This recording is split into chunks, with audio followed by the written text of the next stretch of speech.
Welcome to National Parks Traveler, where we explore the national parks and the issues that involve them.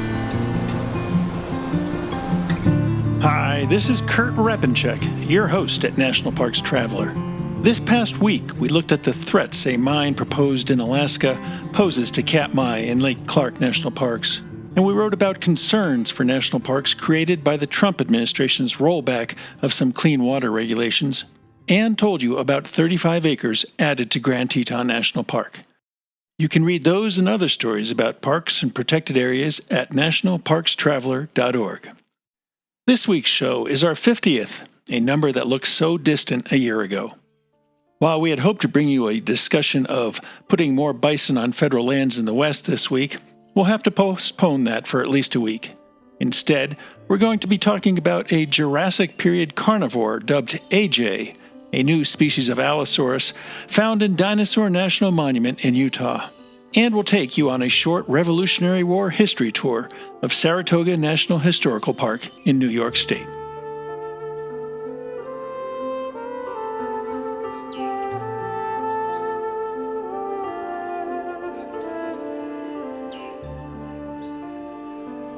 Straddling the Utah-Colorado border, the landscape holding Dinosaur National Monument came to the world's attention in 1909 when Earl Douglas, a paleontologist at the Carnegie Museum in Pittsburgh, Pennsylvania, found 8 dinosaur tailbones protruding from a sandstone hill.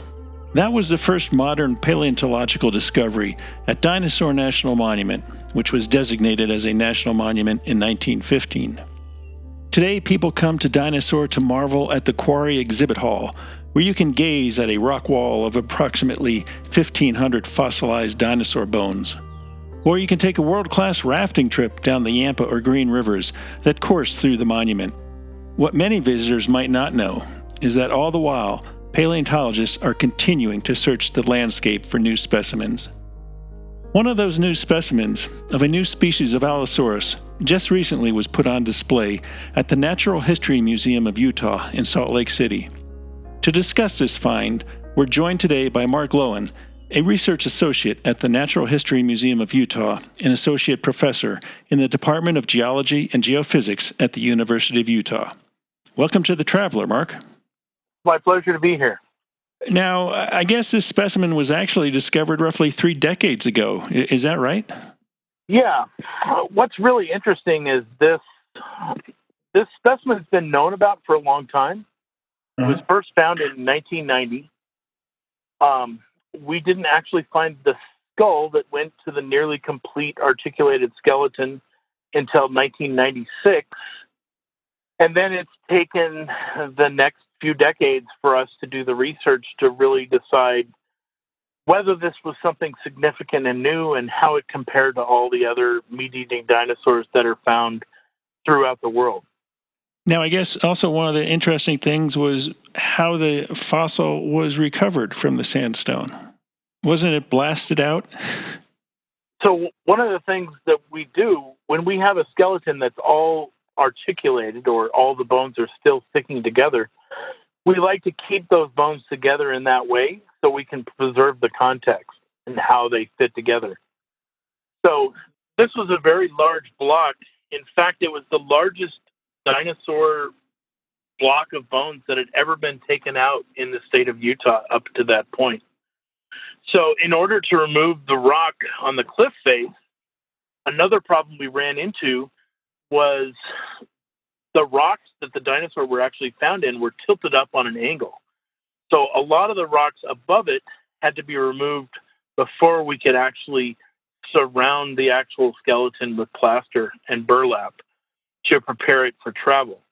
So some of that rock had to be dynamited out, and the end result was a block of dinosaur that was so heavy it needed to be lifted by a giant helicopter. Was it roughly 26 feet long? Is that correct? That's about how long the animal would have been. But when dinosaurs die, as they're starting to decompose, sometimes they curl up. So this dinosaur is kind of curled up into a ball that's only about 12 feet long. So you surmise that it was a natural death, if you will? It died somehow. We don't actually know why it died, but we can reconstruct some of the things that happened between when it actually died and when it was completely covered by the fine gravel of the river system that it was found within. The head came off of the body. Part of the tail washed away. So you would have had a scenario in which some of the bones were held together with soft tissue, skin, muscle, and bone, and ligaments and things like that. And then parts of it were starting to come apart. We're not really seeing any evidence of scavenging on the skeleton, but a few of the bones are missing, which probably got washed away. Yeah. What do you think the landscape looked like when this animal was prowling the earth? So this animal lived in the Morrison Formation in the central part of North America. And it's an area that we associate with floodplains, forests of conifer and araucaria type trees. There are ginkgos, there are cycads, ferns, things like that. Not a flowering plant, not a single blade of grass. But along the rivers, you would have had this lush vegetation setting up a place for lots of different animals to live.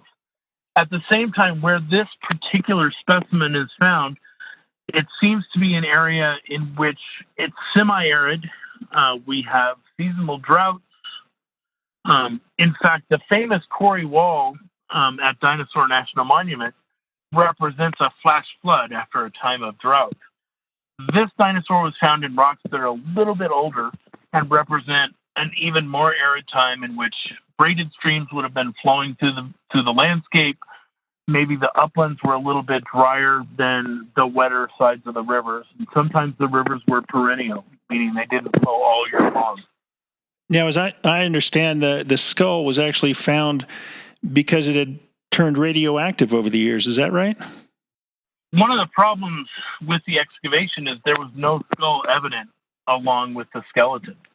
So we had everything from the very end of the neck that connects to the skull to the very tip of the tail, missing just a few tail bones in the middle of the tail and the skull. So they dug back into the hill, still no skull. But one of the things about a lot of the bones in the Morrison Formation in Utah and other places throughout the West is that the bones have collected radioactive uranium over time. As the fossilization process progresses, some of these radioactive elements that are just in the system are washing in and collecting inside the bones. So you can actually run a radiation scintillometer across Jurassic bones, and often you'll get a peak.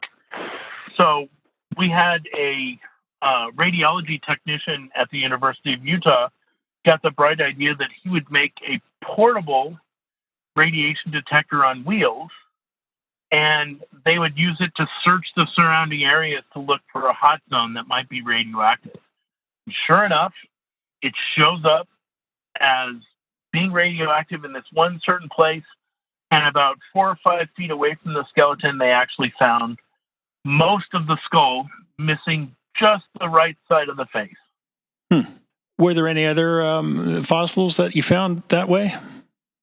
No, to my knowledge, that's the only fossil we've ever found because it was radioactive. So, I mean, one of the advantages here is we knew that the bones in the skeleton were radioactive. So, you know, the idea was the skull must be close. All the rest of the bones are so well preserved and so well articulated together that almost certainly the rest of the skull must be there somewhere. But at the same time, we still haven't found the right side of the face. Now, Utah, of course, is a hotbed, no pun intended, for fossilized dinosaur remains. And a little bit to the south in central Utah, of course, you've got the Cleveland Lloyd Dinosaur Quarry, which now I believe is a Bureau of Land Management National Monument. There is an amazing collection of fossilized dinosaurs found there, too, as I recall. And I don't know if they decided exactly whether it was a kill site or whether all the remains were washed downriver to that site. Do you know? Yeah, well, lots of people have lots of different opinions on it. I've studied the site extensively, and I'm convinced that site represents a flood assemblage. I grew up in the Midwest, and I saw the giant floods of 1993 on the Missouri River, and I saw eddies of cows floating out in the cornfields in circles. A similar situation probably is what I would invoke for the Cleveland Lloyd Dinosaur Quarry, in which the dinosaurs are killed, they drowned in the 1,000-year flood or whatever. Then they collect together as floating bags of rotten flesh. And then as they come apart, the gases inside the skeletons explode, they start to rain down bones into the mud. And that's what, to me, explains what's going on at the site. One of the biggest problems we've had with the site over time is there's way too many of a certain species of predatory dinosaur called Allosaurus fragilis. Mm-hmm. That's our state fossil. It's the most common meat-eating dinosaur in the Jurassic of Utah. And 70% of the bones in this deposit belong to that dinosaur. That doesn't represent a natural population. If you go to the Serengeti or the Masai Mara in Africa today, you're not going to see giant herds of lions and then just a few wildebeest and giraffes around them. You're going to see giant herds of giraffes, elephants, wildebeest, and just a few lions together in a pride. It takes way more herbivorous animals to feed a few carnivorous animals than you would imagine. Generally, in a normal ecosystem today, we have 3 to 5% of the animals are predatory. So having 70% predators in one quarry, you have to explain why you got all these animals here. So classically, people have talked about La Brea tar pits. La Brea tar pits are a place where saber-toothed cats and dire wolves all got trapped in the oily tar as they were coming to prey upon big elephants that got stuck in the mud and things like that. By far, that site is dominated by predators. So that's been used, it's been evoked as an answer to the Cleveland Lloyd Quarry. But there's lots of problems with that. We don't have enough predation in the quarry. There's 7 or 8 bones out of 20,000 that have bite marks on them.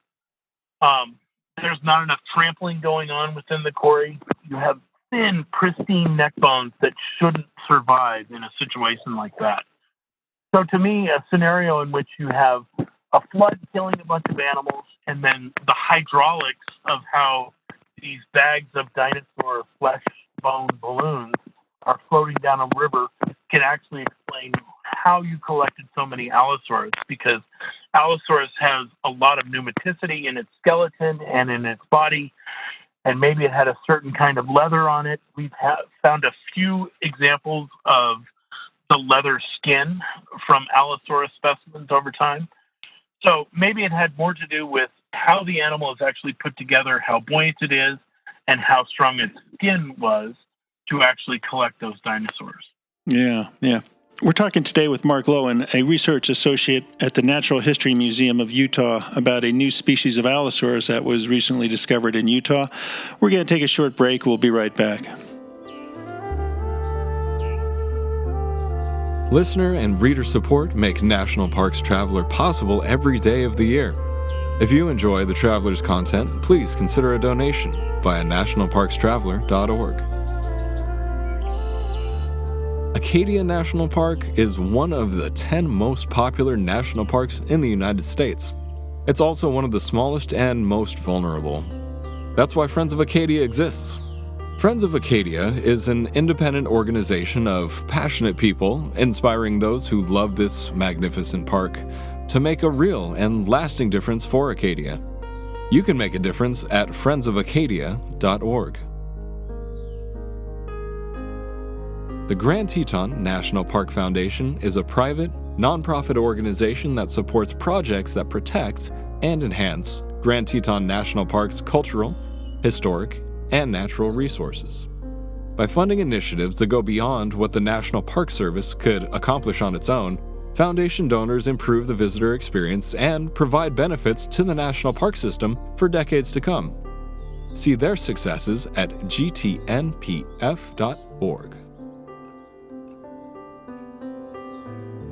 the North Cascades Institute has a large portfolio.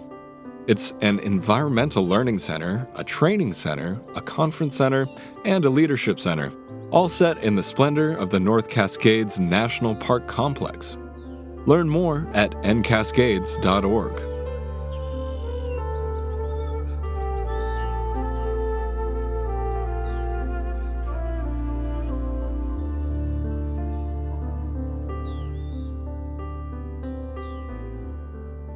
Now, Mark, you were the co-lead author of the study that determined this to be a new species of Allosaurus.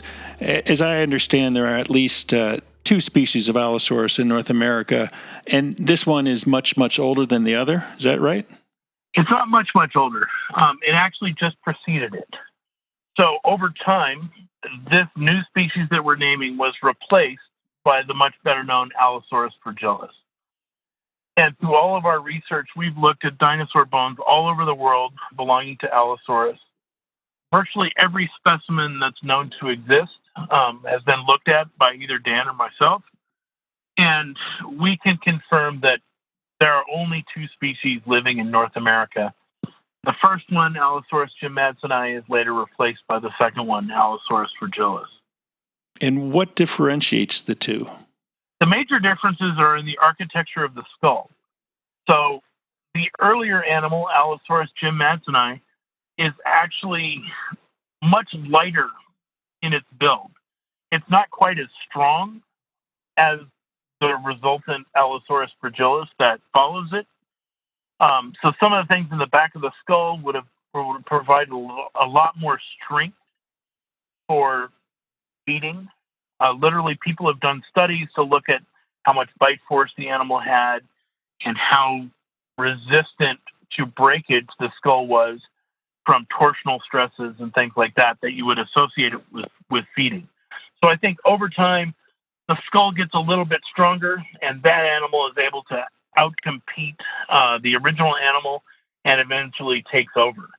At the same time, within its ecosystem, both Allosaurus jim-madsoni and Allosaurus fragilis are the dominant predator. They represent the lineage of theropod dinosaurs that's going to continue on into the Cretaceous, and until it goes extinct, Allosaurs and their descendants are the dominant predators in every ecosystem in which they exist. It's only with their extinction later, in about 90 million years to 100 million years ago, that the tyrannosaurs are able to take over. Living alongside Allosaurus fragilis and Allosaurus jim-madsoni, there's a tyrannosaur, but it's a bit player. It's a small animal, less than a third of the size of Allosaurus, and it's very uncommon. So tyrannosaurs are out there. They're just not able to make their title claim to the throne of being the top predator in the ecosystem until Allosaurus goes extinct. Yeah. Now, you mentioned the differences in the skull, and that indicated, I believe, that this species had a different feeding behavior than Allosaurus fragilis? They probably ate in a similar way, but Allosaurus fragilis has a stronger skull that would have been able to, if you're going to go attack something, bite it with your head and shake it to death, Allosaurus fragilis has a better capability of doing that than Allosaurus jim-madsoni.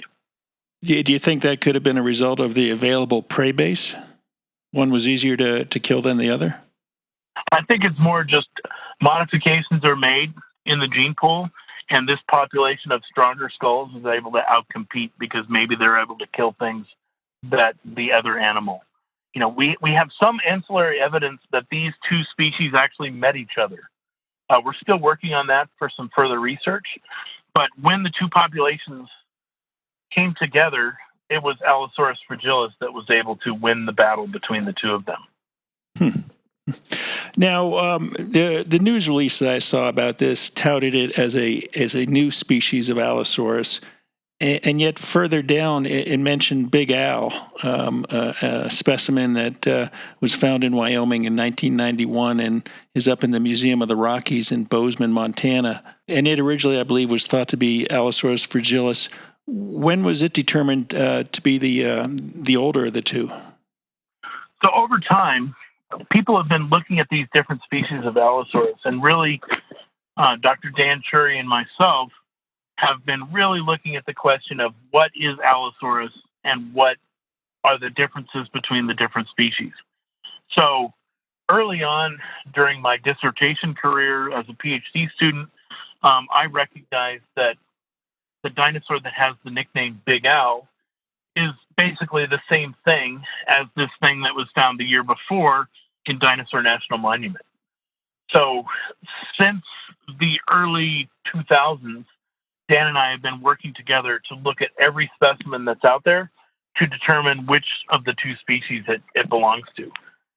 Paleontologists have a bad habit of giving dinosaurs nicknames so we can talk about them before they actually are published. Mm-hmm. A lot of the famous dinosaurs have nicknames. You think about Sue, the T-Rex at the Field Museum in Chicago. Well, this animal that was dug up in 1990 that we've made the type species of Allosaurus jim-madsoni, it has the nickname AJ, which stands for Allosaurus jim-madsoni, but it was a way we could talk about it without publishing the name. Big Al was found the next year, and it was a big specimen of Allosaurus, although not the biggest, and it got the name of Big Al. Then, a few years later, another specimen was found just beside Big Al, which is appropriately named Big Al 2, and that's at a museum in Switzerland. So those three specimens, AJ, Big Al, and Big Al 2, form the basis of the new species. Each one of them is represented by a relatively complete skeleton and skull, and they all have the features of this new species that separate it from Allosaurus fragilis. One of the things that we went through in looking at this is to go and look at specimens. We had to go back to that famous Cleveland Lloyd dinosaur quarry in central Utah to actually understand what Allosaurus fragilis was like. Unfortunately, the Natural History Museum of Utah at the University of Utah has the world's largest collection of Allosaurus bones, most of them coming from that Cleveland Lloyd dinosaur quarry. Mm-hmm. And so by comparing those specimens, which we all know are Allosaurus fragilis, to these new skeletons, and then some other specimens that have come from other quarries around the Intermountain West, we were able to determine what is the variation within each of the two species, what differences really matter. If you think about deer in the wild today, most hunters will tell you that a rack of antlers is not the same on each side. There are variations on different sides of the animal, often variations in the number of points. So animals can have differences even on the same skeleton from one side to the other, which is true of all of these dinosaurs. So we have to point out what are the differences that can happen in an animal, what are the differences that can happen in a population, and how do those differences relate between the two different species. Now, of course, Utah is renowned for its fossilized dinosaur fields, whether it's Dinosaur National Monument or you go down to the Grand Staircase, Escalante. But certainly having a unit of the Park Service that not only is a front runner of displaying paleontology, but also an active site for ongoing paleontological resource is incredible to have in the state of Utah. Absolutely. We're very lucky in Utah. We have dinosaurs from the dawn of the dinosaurs all the way to the very bitter end. One of the best records of the time of the dinosaurs in the United States, if not the world. Just from Grand Staircase Escalante National Monument, myself and my colleagues, we're hoping to name 4 new dinosaurs within this calendar year from those rocks. Wow. So the hits just keep coming. It's fortunate that the University of Utah has partnerships with both, the U.S. government's Bureau of Land Management and also with the National Park Service. Without these cooperative agreements between these institutions, science would really take a back seat. So we're really appreciative to the land managers, both with the National Park Service and the BLM, who facilitate and assist us in our work. Now, AJ, as you call it, is now on display at the Natural History Museum of Utah in Salt Lake City? We're displaying a cast of the animal along with the cast of the skull. We also This weekend we'll be displaying a cast of Big Al 1 and Big Al 2, along with the largest collection of skulls of Allosaurus that's ever been displayed together. And that'll be up this weekend, January 25th and 26th. Just this weekend, or is it continuing on into the spring?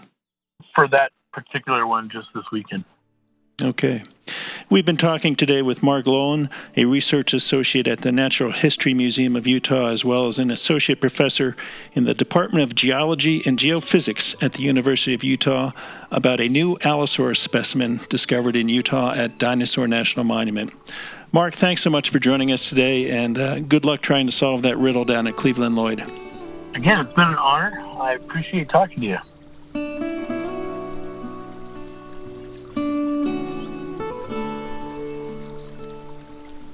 The Blue Ridge Parkway Foundation is the primary nonprofit fundraising partner for the Blue Ridge Parkway. It is made up of people who have a deep love for this majestic road and want to ensure that its natural beauty and the experiences that it offers endure for generations to come. You can show your appreciation at brpfoundation.org. Dry Tortugas National Park, 70 miles off the Florida Keys, just very well might be the most difficult park to reach in the lower 48. But when you arrive, you're surrounded by crystalline waters for snorkeling, scuba diving, fishing, and kayaking. There are sunken wrecks to explore, coral reefs swarming with colorful marine life, and history in the brick walls of a Civil War-era fort. The Yankee Freedom 3, departing from Key West, can get you there in a little more than 2 hours. Visit them at drytortugas.com. Washington State is graced with 3 spectacular national parks, each different and special in their own unique ways. As the official nonprofit partner and the only philanthropic organization dedicated exclusively to supporting these parks through charitable contributions, Washington's National Park Fund has a mission to deepen the public's love for, understanding of, and experiences in Mount Rainier, North Cascades, and Olympic National Parks. Share your passion for these parks at WNPF.org.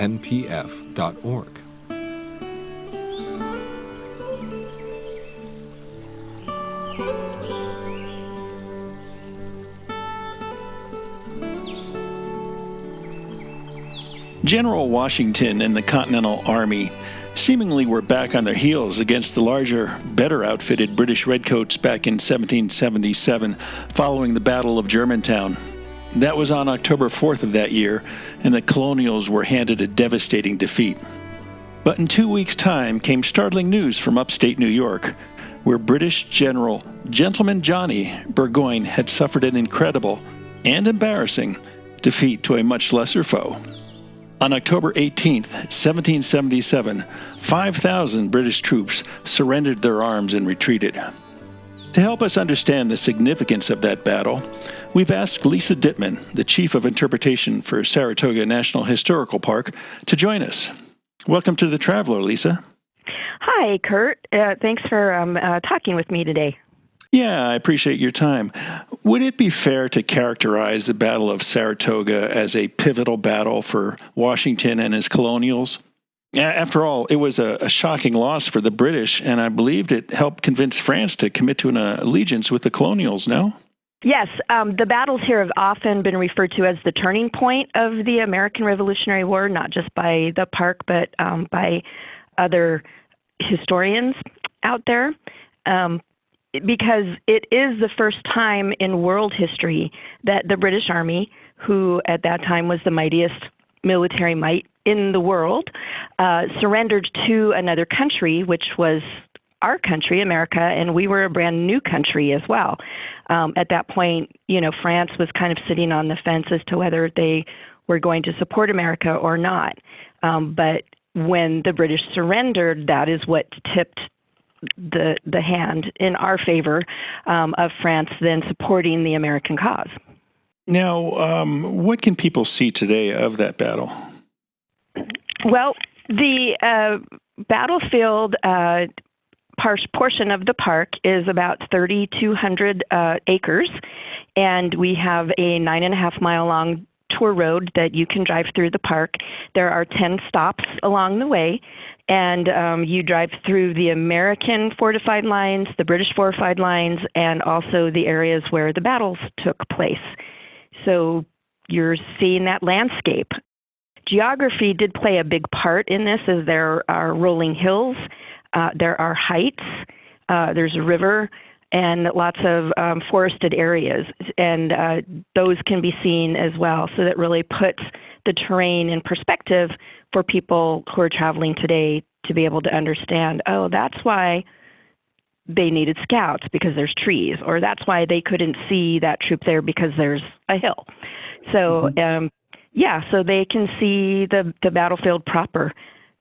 Now, I've heard, and I don't know if it's true or not, that the British troops would march in files and in regiments when they went into battles, and the colonials would not do that at all, that they would hide behind trees and rocks or hills or whatever. Is that the case? Do you know?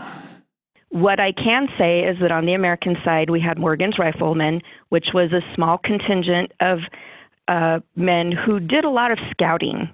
So they would go through the trees. They might then report back. They also might just engage the enemy, the British, at that time, depending on how many people there were.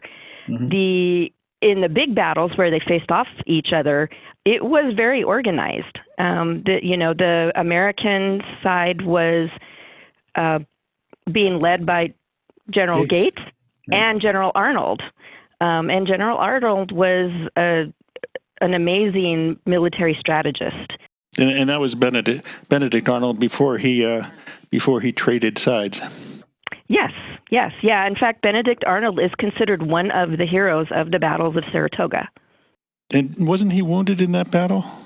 He was, yes. And that the wound, because it went into his bone and never healed correctly, is what ended his career as a field general. At that point, he was going to end up spending the rest of his career really behind a desk, which he really didn't want. Yeah. So what was the turning point? I mean, how did the colonials defeat Burgoyne and a much larger force? Well, so there were two battles here, September 19th, 1777, where you had about equal forces on both sides. And that was a technical win for the British, because at the end of that day, it was getting dark and, very difficult to see, to shoot a musket, and muskets aren't very good at finding their target. They're not very accurate.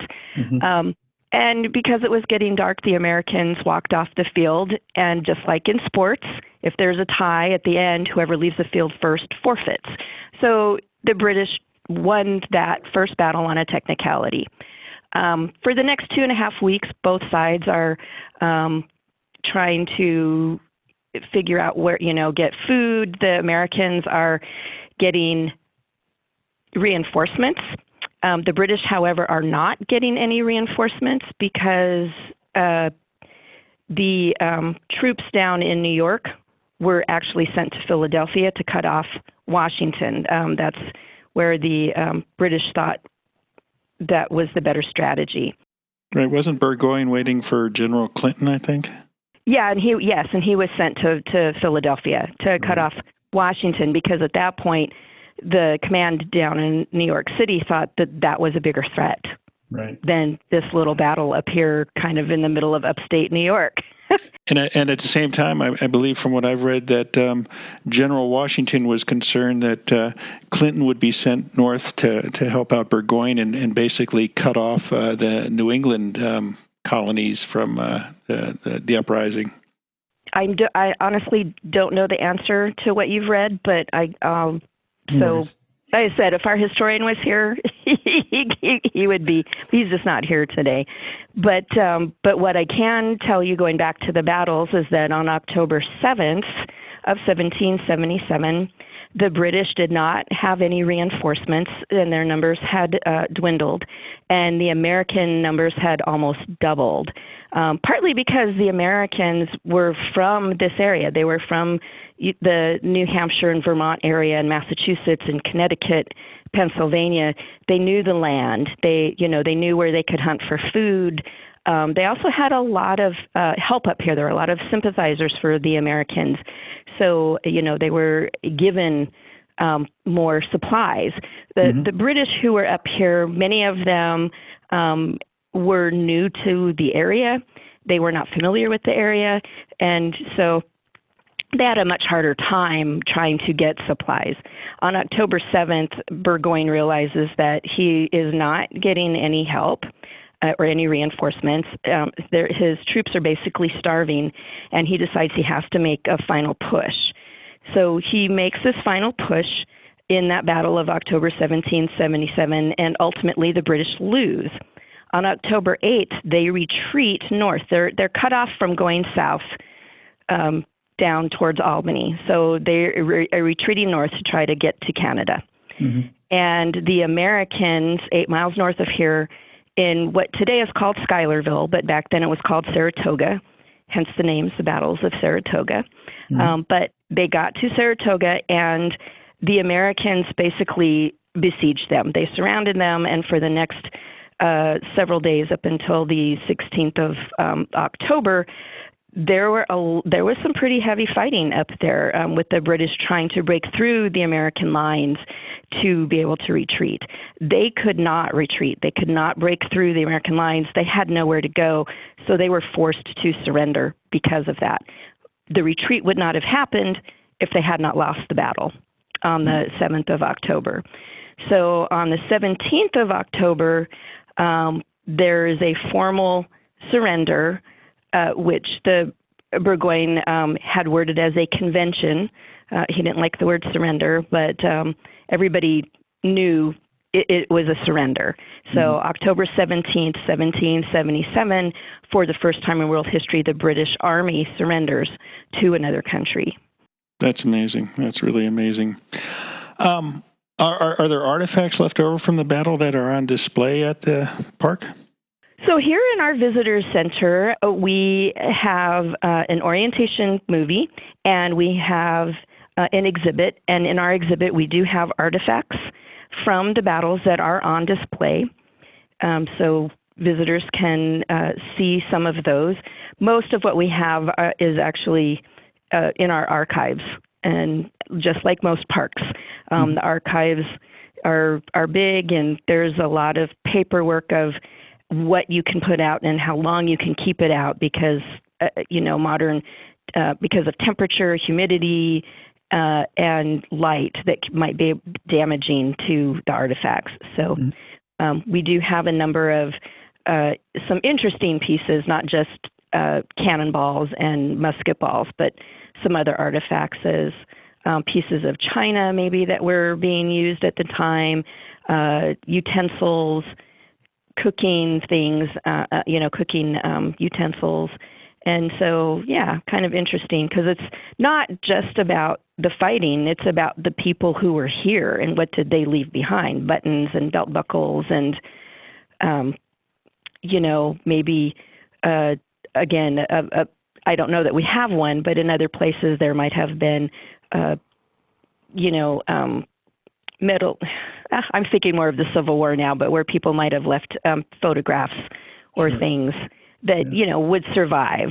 We don't have that here, but again, we do have some interesting artifacts that people can see. Yeah. And any muskets from either side? We do not have anything on display. What we do have on display are replicas of a musket and a rifle, I believe, from that time. Do you get many British visitors? We do. We get people from all over the world. We get people from all over the world. Interestingly enough, when the British come in, we always ask everybody, hi, where are you from, or what brings you in? And many of the British will say, oh, we're from Britain and we're here to see where we lost. So they're very good humored and very good natured, but they're very interested in what occurred here. But we get people from Ireland and Germany and Japan and South America. Yeah. Is there any particular season that you would suggest folks come visit? Well, the tour road for the battlefield is only open to vehicles from April 1st to November 31st. The road, there's some icy spots on it that never clear in the winter. It is a one-way, single-lane road, so it gets hard to plow in the winter. And we just don't get a lot of visitation in the winter. So, anytime between April 1st and November 31st, if you're coming in a car, that's when you can see the battlefield. Now, the grounds for the battlefield are open, again, year-round from sunrise to sunset. We do have a lot of people who like to walk in the winter. When we have snow, we groom a ski trail, so we get cross-country skiers, we get snowshoers, we get people who maybe want to sled down one of our hills here at the visitor center, and then we do get a lot of school groups that start coming in March and April, May, and June.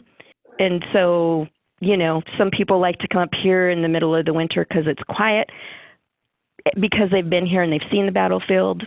But if you haven't ever seen the battlefield, you do want to be here between April and November so you can actually get out on the road to drive it. We do have people who like to bicycle it. They're very avid bicyclers, and if you want to bicycle, the 9.5 miles one way, you're welcome to do that. As long as the road's free from snow and ice, you can do that. Yeah. Is the landscape pretty much the same as it was a couple hundred years ago? So in the this was farmland here, and over from the battles up until the 1930s, the woods around here continuously got thinned out to the point where in the 1930s there were no trees here anymore. It's just basically had been clear cut. In the 1950s, the Park Service went back to the original drawings from the time there was a great map maker, Wilkinson, who had actually mapped the battles at the time they were happening, and those maps show where the farms were, where the forest was, and even if it was hardwood or softwood, if it was pine or if it was oak. So in the 1950s, the Park Service restored the landscape pretty close to what it was, with where the trees were and where the open farmland was. So this is all new growth forest. It doesn't have the thick underbrush that we would have had 243 years ago. But people can, again, drive through and see, like, oh, this open space is where the big battle happened, and, oh, I can see why these woods here might be a detriment to either side. So they can definitely see the landscape, but it's the trees, again, are new growth from the 1950s. Yeah. No, that sounds great. We've been talking today with Lisa Dittman, the Chief of Interpretation for Saratoga National Historical Park in New York State. Lisa, thanks so much for those insights into the park. It sounds like a great place to visit for at least a day, if not a few days, to really appreciate the battle. Yeah, so we've been talking about the battlefield, which is the main part of our park, but we do have our old Saratoga units, which are in modern-day Schuylerville. We have the Saratoga Monument, which was a centennial monument built in 1877, and when in the summer when it's open, you can actually climb the stairs to the top, about 187 stairs. Great views of the surrounding area, and at the time in the 1900s, you could actually see all the way to the battlefields because there weren't very many trees. Sure. There's also the Sword Surrender site, which is an outdoor monument that people can actually visit that site to see where that occurred. That's a mile south of Schuylerville and overlooks the Hudson River. And then in Schuylerville itself is also General Philip Schuyler's 1777 colonial home that we open in the summer as well. And we talk not only about the family, the Schuylers that lived there, but we also talk about the enslaved people that ran the estate, because this is a northern plantation. And we also talk about the businesses and how the house itself and the people there affected the surrounding communities because of the mills and the businesses that he had. And then we also have a small trail called Victory Woods, which is up by the monument, which is open year-round. So we have a lot of other things that support our story that aren't battlefield related necessarily, but they are related to the battle, like with the surrender site and the Victory Woods as well. And again, the surrender site and Victory Woods are open year-round because they're outside. The Saratoga Monument and the General Phillips Schuyler House are open seasonally in the summer, and those hours and times vary depending on our staffing. So best to check the website to find out about that. But if you come in the summer, you could definitely be here, see the battlefield, and then head north 8 miles. It's a 10-minute drive up to Schuylerville and visit that part of our park as well. Yeah, no, it sounds fascinating and really a window into the founding of the United States. And I think maybe not too many people out there really know about the role that Saratoga played in the founding of the country. Yeah, and the other thing too that this surrender affected colonialism in worldwide over the next 100 years between the British colonies, the Spanish and French colonies. So, and that was all through the Caribbean and affected all the way even into India over the next 100 years because of the surrender that happened here. It shifted the balance of things. So there was then a lot more turmoil going on worldwide.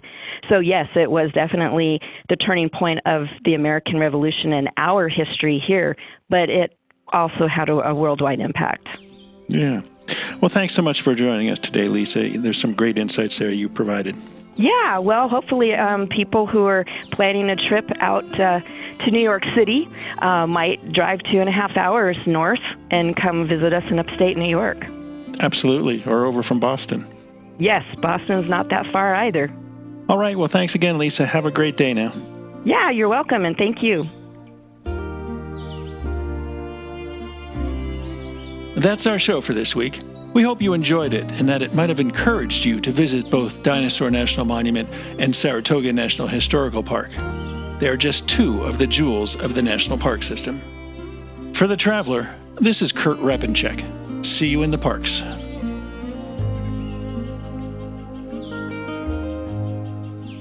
The composers and musicians at Orange Tree Productions have created a unique collection known as the National Park Series that has grown to include more than 30 CD titles. Composed against the backdrop of a park's sounds of nature, these musical scores will connect you with these beautiful places and take you there, at least in your mind. This collection is the #1 selling National Park audio series in the world and provides the background music for National Parks Travelers podcast. Visit them at orangetreeproductions.com.